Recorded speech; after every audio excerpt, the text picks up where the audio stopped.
ස්ත්‍රීන් තරුණ අය සහ ළමයින් සේවයේ යෙදවීම සංශෝධන පනත් කෙටුම්පත දෙවනවර කියවීම අවස්ථාවේදී විශේෂයෙන්ම මේ දරුවෝ කියලා කියන්නේ ඒ වගේම මේ අඩු වයසින් හෝ දරුවා සේවයේ යොදවනවා නම් ඒ ගැන රජයක් හැටියට වගකිය යුතුයි, ඒ සම්බන්ධයෙන් බැලිය යුතුයි. හැබැයි අපි පැහැදිලිව දන්නවා ගරු නියෝජ්‍ය කතානායකතුමනි, මේ හැම දෙයකටම අපිට බලපාන කාරණයක් තමයි මේ දරුවෝ ගත්තත් ඒ වගේම මේ ස්ත්‍රීන්ව තරුණ අයව ළමයින්ව සේවයේ යොදවන ඒ සම්බන්ධයෙන් අවසානයේදී නඩුවකට අධිකරණයකට යනවා නම් ඒ ගැන අවබෝධය යොමු කරන්න ඕන. අපි ගත්තොත් අධිකරණය ස්වාධීන අධිකරණයක් බවට පරිවර්තනය විය යුතුයි. ඒක තමයි වෙන්න ඕනේ. ස්වාධීන අධිකරණයක්. එතකොට ස්වාධීන අධිකරණයක් සම්බන්ධයෙන් තිබෙන වෙලාවේ මේ මොහොත වෙනකොට යම් ප්‍රශ්නයකට තුඩු දීලා තියෙන අවස්ථාවක්. දැන් අපි දන්නවා රජයක් හැටියට රජය ව්‍යවස්ථා සංශෝධනයක් තුලින් බලාපොරොත්තු වෙනවා විශේෂයෙන්ම විනිසුරුවරන්ගේ විශ්‍රාම කාලය දීර්ඝ කිරීමේ වැඩපිළිවෙල. දැන් අද දවසේ නීතිඥ සංගමය මේ උත්තරීතර පාර්ලිමේන්තුවට ඇවිල්ලා ආණ්ඩුවත් විපක්ෂයත් නියෝජනය කරන පාර්ලිමේන්තු මන්ත්‍රීවරුන්ව සාකච්ඡාවක් ඒ වගේම ඔවුන් එක්ක මේ සම්බන්ධයෙන් කතිකාවක් ඇති කරගන්න බලාපොරොත්තුවෙන් හිටියා.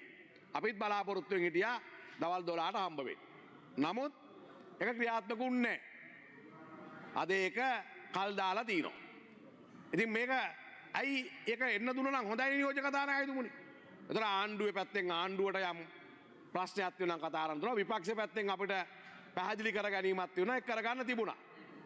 ඒ නිසා ඒක උනේ නැහැ. මොකද හේතුව නීතිඥ සංගමය කියලා කියන්නේ අපි ගත්තොත් එම නීතිඥ සංගමය සජබෙට අයිතියකුත් නෙවෙයි. පොට්ටුවට අයිතියකුත් නෙවෙයි. ඒක විපක්ෂයට අයිතියකුත් නෙවෙයි. ඒක මේ රටේ මේ අධිකරණ පද්ධතිය තුල ඉතාමත්ම වැදගත් නීතිඥ මහත්තුරුන්ගේ එකතුවක් හැටියට තියෙන නීතිඥ සංගමය. ඒක ඇතුලේ නොයෙක් දේශපාලන මත නොයෙක් වෙනත් මත තියෙන වැදගත් උගත් නීතිඥ මහත්තුරු ඉන්න පුළුවන්. නමුත් ඒ ඇයට අවස්ථාව නොදීම ගැන විශේෂයෙන්ම පාර්ලිමේන්තුව නියෝජනය කරන මන්ත්‍රීවරයෙක් හැටියට කනගාටුව ප්‍රකාශ කරනවා. දැන් අපි දන්නවා මේ රජයක් හැටියට අපි දැන් ප්‍රශ්න ගණනාවක ඉන්න රජයක් හැටියට අපි බලන්න ඕන දැන් තියෙන අපිට එකම ප්‍රශ්නේ මේකද? මේ එකම ප්‍රශ්නේද මේ තියෙන්නේ?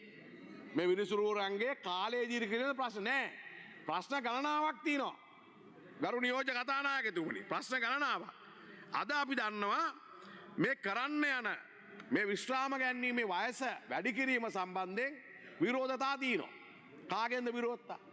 ගෞරවනීය මහා සංඝරත්නයේ විරෝධතා තියෙනවා. මහා සංඝරත්නයේ ඒ වගේම මහානායක හිමිවරුන්ගේ විරෝධතා, නීතිඥ සංගමයේ විරෝධතා තියෙනවා. ඒ වගේම ජාත්‍යන්තර නීතිඥ සංවිධානවලින්, ජාත්‍යන්තර සිවිල් සංවිධානවලින්, ශ්‍රී ලාංකේය සිවිල් සංවිධාන, ඒ වගේම විපක්ෂයක් මේ ඔක්කොම අද විරෝධතා පවත්වනවා. කැමති වෙන්න පුළුවන්, විරුද්ධ වෙන්න පුළුවන්. හැබැයි අපිට මතක් වෙනවා කරු නියෝජ්‍ය කතානායකතුමුනි, එදා මේ ආණ්ඩුව නියෝජනය කරන්න කියනවා දැක පැත්තකින් කියනවා මේ කාලය දීර්ඝ කරන්න ඕන. වයස නියමිත කාලේ විශ්‍රාමයක් නැතුව දීර්ඝ කරන්න ඕන. හැබැයි මහින්ද ජනාධිපතිතුමා මේ රට එක්සේසත් කරපු මහින්ද රාජපක්ෂ ජනාධිපතිතුමාට එදා කිව්වේ මොකද? නාකි මයිනා. එතකොට මේ වයසට යනකොට නාකි මයිනා. අනිත් පැත්තෙන් රනිල් වික්‍රමසිංහ එයා සීයා සුදු සීයා වැල්පාලමේ යනවා. හරි. ඊළඟට කිව්වා ගෙදර යතුරක්වත් දෙන්න හොඳ නැහැ ගෙදර ඉන්න වයසක කෙනෙකුට නාකියෙකුට. එහෙමනේ කිව්වේ. එතකොට එදා එහෙම කියලා දැන් කොහොමද මෙහෙම වෙන්නේ? දැන් විශ්‍රාම කාලයේ වයසට ගියාම විශ්‍රාම යන්න නැතුව ඒක කියනවා විශ්‍රාම යවන්න ඕනේ නැහැ අපිට තව වැඩ ගන්න ඕනේ කියලා තියා ගන්නවා. අනික් කාලෙට Tamanට ඕනේ නැති වුණාට පස්සේ කියනවා නාකි මයිනා සුදු සීයා නාකින්ට යතුරු දෙන්න හොඳ නැහැ යකෝ මාර ගැලියක් නේ ඒක. කන්න ඕන වුණාට පස්සේ කන්න ඕන වුණාම තල ගෝයා කබර ගෝයා මාරු වෙනවා වගේ වැඩක් නෙමේක. එහෙනම් නාකි මයිනෝමයි. නාකි මයිනෝ කොහමද තරුණ මයිනෝ වෙන්නේ? එහෙම වෙන්නත් බෑනේ. දැන් කන්න ඕන වෙලා මයිනෝ මාරු වෙලා. ඒකද මේ වෙන්නේ. එක නෙවෙයි අපි කියන්නේ කරුණා කළා මේක සද්භාවයෙන් කරන්න. එදා ශිරාණි බණ්ඩාරනායක අගවිනිසුරුතුමියව එදා ඉවත් කළා මේ පාර්ලිමේන්තුවේ ක්‍රමවේදයක් පාවිච්චි කළා. ගරු නියෝජ්‍ය වැරදි මේ කොන්දකලින්දියන් කියන්නේ වැරදි.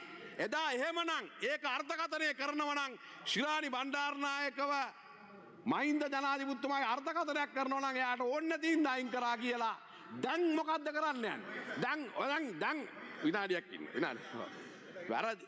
බලා මේ අහන්නකෝ මගේ මිත්‍ර නියෝජ්‍ය ඇමතිතුමනි. අපි පුරුදු වෙලා තින්නේ වැරද්දක් වුණා නම් වැරදි හැටියට තේරුම් ගන්න. හරිද? පොඩක් ඉන්නකෝ. ඉතින් අනේ දෙයියෝ එන්න දෙන්නකෝ හරියට තැනට.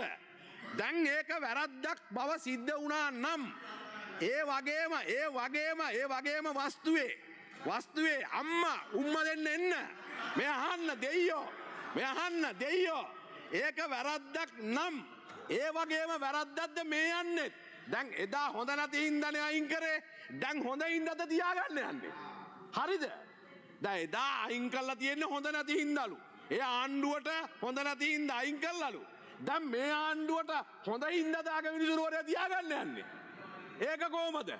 ඒක ෂෝද්ද? ඒක හොඳයිද? ඔව් හොඳයි. හැබැයි හොඳයි මතක තියාගන්න මගේ මිත්‍ර මන්ත්‍රීතුමා මතක තියාගන්න ඔබතුමා තාම පාර්ලිමේන්තුවට අවුරුදු 2 පිරුණෙත් නෑ. මතක තියාගන්න මේ බලය වැඩි වෙනකොට ඔළුව ඉදිමෙනවා. බලය වැඩි වුණාම ඔළුව ඉදිමුණාම බලය නැති වෙනකොට තමයි කල්පනා කරන්නේ අනේ අපිට මොකද වුනේ කියලා. අර කතාවක් තියෙනවා මිත්‍රවරු මේ අහගන්න.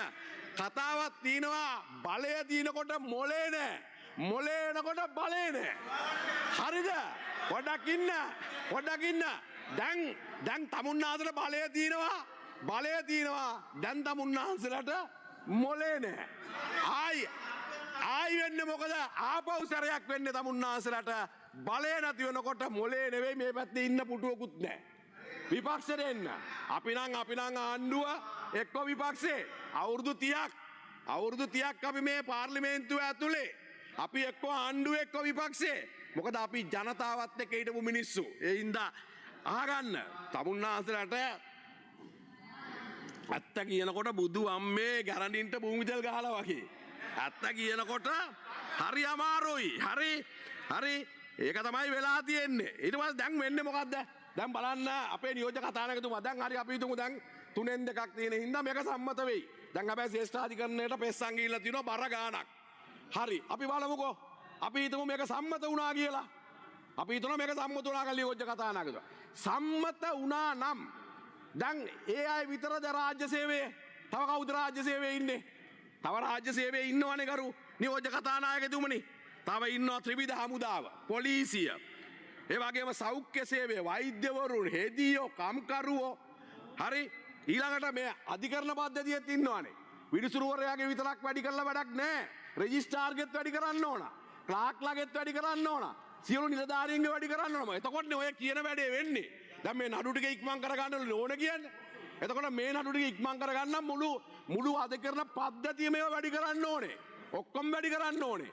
හැබැයි මම කියන්නේ 17 ලක්ෂයක් ඉන්නවා කරු නියෝජ්‍ය කතානායකතුමනි. විනාඩිය.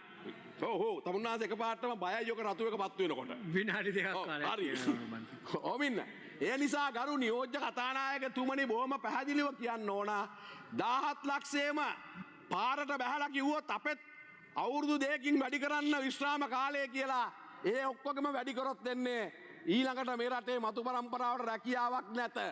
ඒකද මේ මාලිමාවේ ප්‍රතිපත්ති ප්‍රකාශය. ඒ නිසා මම ඊට වැඩිය කතා කරන්නේ නැහැ ගරු නියෝජ්‍ය කතානායකතුමනි. අද ගරු නියෝජ්‍ය කතානායකතුමනි බදු බර මිනිස්සුන්ට දැන්ලා මිනිස්සු අනාථ වෙලා ඉන්නේ. අනාථ වෙලා. මම තමුන්නාන්සලගේ ඉල්ලීමක් කරනවා ව්‍යාපාරිකයෝ එක්ක කතා කරන්න. අද ව්‍යාපාරිකයන්ට බදු ගහලා ඒ මිනිස්සු බය වෙලා ඉවර වෙලා තියෙන්නේ. එක ව්‍යාපාරිකයෙක්ගේ එක ව්‍යාපාරයක් වහනවා කියන්නේ ඒකෙන් ජීවත් වෙන පවුල් විශාල ගණනාවක් අන්ත අසරණ වෙනවා. නිසා මේ බදු ගැහිල්ල ගැන හිතන්න. වැට්බද්ද දැන් නියෝජ්‍ය කතානායකතුමනි තමුන්නාන්සේව ගම්මු. තමුන්නාන්සේගේ දරුවෝ මගුල් ගයක් කන්න හිතුණා කියමු. තමුන්නාන්සේ කොළඹ හෝටලෙකට ගිහලා මගුලක් කනවා. අනේ දෙයි හාමුදුරනේ මගුල කනකොට මොකද්ද වෙන්නේ? 18ක් වැට් එක වදිනවා. දැබැයි ඒ වැට් එක ඔබතුමාට පුළුවන් ද ආයි නැවත ක්ලේම් කරන්න? පුළුවන්ද? බෑ. තමුන්නාසර බෑ. එතකොට මේ මගුල් කාපු අපි මොකටද වැට් ගෙවන්නේ? මේ සාමාන්‍ය පොඩි මිනිස්සුන්ට මේක වැදිලා තියෙන්නේ. ව්‍යාපාරිකයාට වැට් ගත්තර කමක් නැහැ. ඒක යාට ක්ලේම් කරන්න පුළුවන්. දෙයි හාමුදුරනේ මගුල් කාලා දික්කසාද වෙන්න වෙනවා ඊට පස්සේ. ඇයි? මේ කෙලවෙලානේ 18ක් ගිහිල්ලානේ. ඒ හින්දා ඒක බලන්න. ඊළඟට දැන් බලන්නකො බදු. දයාසිරි ජයසේකර මගේ මිත්‍රයා. මගේ මිත්‍රයා අද උදේ හොඳ දෙයක් මතක් කරලා. දයාසිරි බොහොම ස්තුතියි. මේ ගල් බෝතලට ගහන ටැක්ස් එක. ගල් බෝතලට රුපියල් 2200ක් ගහනවා නියෝජ්‍ය කතානායකතුමනි. ඔබතුමා ගල් ගියපු ගාම ඔළුව මේව කරගත්තා. ඔබතුමා ඒ ගල් වලට අපි ගල් ගැන කතා කරන්න ඕන. එතකොට මේ ගල් බෝතල රුපියල් 2200ක් මතක තියාගන්න. 2200ක් ගහනවා ආණ්ඩුව ගල් බෝතලේ. විකුණන්නේ 3800යි. 3800 විකුණන ගල් බෝතල 2200ක් ගහලා සාමාන්‍යයෙන් ඉන්නවා ගල් ගහනුන් ගල්මයි ගහන්නේ. ගල් ගහනුන් කවුද? නියෝජ්‍ය කතානායකතුමනි. ගල් ගහනුන් තමයි මගුලට ගහනවා. මරණට ගහනවා. දාහනට ගහනවා. බනට ගහනවා. ඊට ලව්වක් කැඩුනම ගහනවා. අලුත් ලව්වක් ආවම ගහනවා. ඔක්කොම ගල් ගහනවා. එතකොට මේ ගල් ගහන උන්ගෙන් රුපියල් 2200 ගානේ මාසයක් එක දිගට ගහන උන් ඉන්නවා. කරු නියෝජ්‍ය ඇමතුමා අහගන්න. මාසයක් ගල් ගහන එකෙක් ගල් බෝතලයක් ගැව්වම රුපියල් 66000ක් ගෙවනවා ආණ්ඩුවට. ආණ්ඩුවට 66000ක් ගෙවනවා. Honorable member, your time is up. අවුරුද්දක් ගැව්වොත් නියෝජ්‍ය කතානායකතුමනේ රුපියල් 7,92,000 ආදායම කොහොමද? 7,92,000ක් බදු ගෙවනවා ගල් බෝතලයක් බොන සාමාන්‍ය කම්කරුවෙක්. 7,92,000ක්. එයාගේ ආදායම කීයද? අවුරුද්දට ආදායම කීයද? එහෙනම් මොකද්ද වෙලා තින්නේ? ඒ මිනිහා හම්බ කරන එක ආණ්ඩුව උදුරගෙන. හැබැයි ඒ මිනිහා බදු ගෙවනවා කියලා ඒ මිනිහාගේ නමක්වත් නැහැ. ඒ මිනිහා නමක්වත් නැහැ. ඒ නිසා මේ ගල් බෝතලයට ගහන එක මේක සුදුසු නෑ. කරුණාකරලා අපි කියන්නේ මේක මේ තරම් ගන්න එපා. මේ මම මේ පොඩි එකක් කිව්වේ. එතකොට මේ බදු වලින් මිනිස්සු මිරිකිලා තෙරපිලා ඉන්නේ. ව්‍යාපාරිකයෝ මේ රට දාලා යනවා. ඒ නිසා කරුණාකරලා මේ බදු ගහන එක IMF එකට ඕන එකටයි අර මහ බැංකුව අධිපතිට ඕන විදිහටයි මේක කරගෙන යන්න එපා. කරුණාකරලා බුද්ධිමත්ව කටයුතු කරන්න කියලා තමුන්නාන්සේගෙන් සාවේ රජයෙන් බුද්ධිමත් ඈන ඉන්නේ දෙයි හාමුදුරුවනේ. අපි වල් පැල මේ මල් පැල දෙයි හාමුදුරුවනේ මේවා මල් එන්න ඕන. වල් පැල දැන් මේවා මල් පැල නෙවෙයි මේවා ලන්සි පැපොල් දැන්. ගහමාතයි ගෙඩියෙන්නේ. ඒකයි වෙන්නේ. ලන්සි පැපොල් දැන්. ඒ නිසා කරුණාකරලා අපි කියනවා ලන්සි පැපොල් නොවි මල් පැල බවට පත් වෙන්න. බොහොම ස්තුතියි. Honorable Lal Premnath, you have 8 minutes. Order please, Honorable Deputy